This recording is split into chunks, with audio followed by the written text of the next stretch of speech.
This month we did a protest against a group called 40 Days for Life, who are this group of... So what's the feeling on 40 Days for Life? Are we pro or are we just want to get a temperature check? 40 Days for Life are a group of right-wing Christian anti-abortion activists who go to abortion clinics and bother women as they're going in and out. They give them verbal abuse, they give them physical abuse. There was a report of one clinic in America. There was a girl who spotted the director of the clinic coming out of the clinic, and she threw holy water in his face. Yeah, not normal water, holy water, which, as we all know, is more dangerous than normal water, isn't it? It's a lot more toxic than it. It's basically a strong acid, the holy water. It's going to melt the guy's face, it's going to permanently blind him. The holy water, of course, has a memory. You pour it over a child's head, and it's fine because it knows the child's a good guy. So it remembers that. It's very much like homeopathic water in that respect. And also in the respect that it's just fucking water. Fuck's magic water. Fuck's 2012. Dude, we've got iPhones. Holy water, what bullshit is that? So they're not good people, is what I'm saying. The group in London went to Bedford Square in London's fashionable Bloomsbury, where there was a clinic there, and they were bothering women as they're coming out. They were taking photos, using aggressive tactics. And one of the things that 40 Days for Life decided to do was get 100 people down to do a candle-lit prayer vigil. The idea was they were going to stand or kneel in silence and pray solemnly. So what we did was, we turned up with a samba band.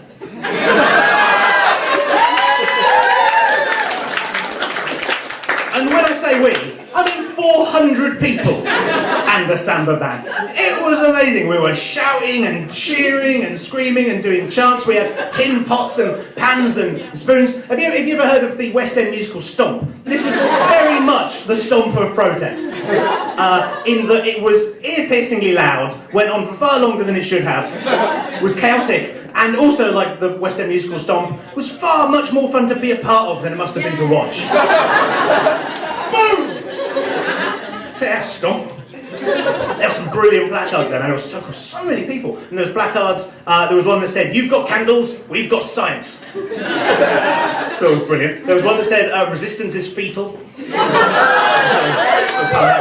And my personal favourite one was just one that said, "I've asked God, and she says she's pro-choice." Yeah. So I thought it was pretty cool. Intermittently, the men started praying. And I say men, because it was about 90% men there. Make of that what you will, but it was something I noticed. And every time they kneeled down to pray, so childish, it was amazing. Every time they kneeled down to pray, we all just shouted, "Kneel down if you hate women, kneel down." It was absolutely brilliant. I took it one step further. This was just for me. This wasn't for the protest. But every time they knelt down, I knelt down as well and shouted out, "Kneel down if you love sucking cock!" And do you know what? They did carry on kneeling down.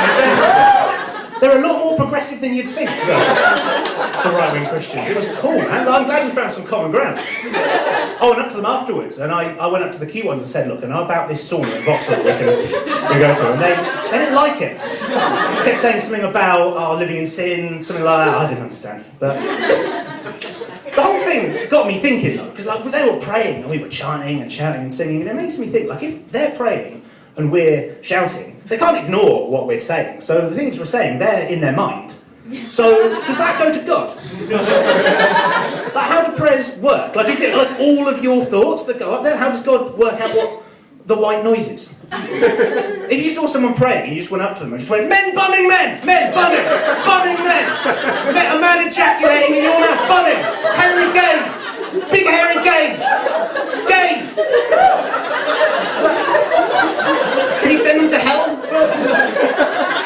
Prayers seem dangerously easy to hack.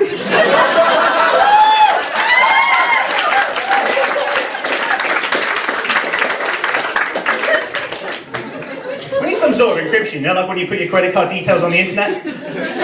Some way of securing them. Prayers are fundamentally flawed. One little thing. Like, I hate the term pro-life. Do you know what I mean? Because they're not. First of all, it assumes that we're pro-death, which, like, we're not. Like, we must never use it because, like, it's the opposite. We're anti-death. We're definitely anti. Like, if anything, we're more pro-life than the pro-lifers are. Like, we want safe legal abortions, because when you have an unwanted pregnancy, it ruins people's lives. Like that's the whole point. And besides which, have you ever noticed how it's always the pro-lifers that are pro the death penalty?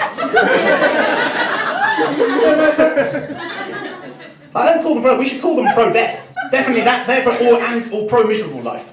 More accurate. Or anti-science. Or just dickheads. No, dude.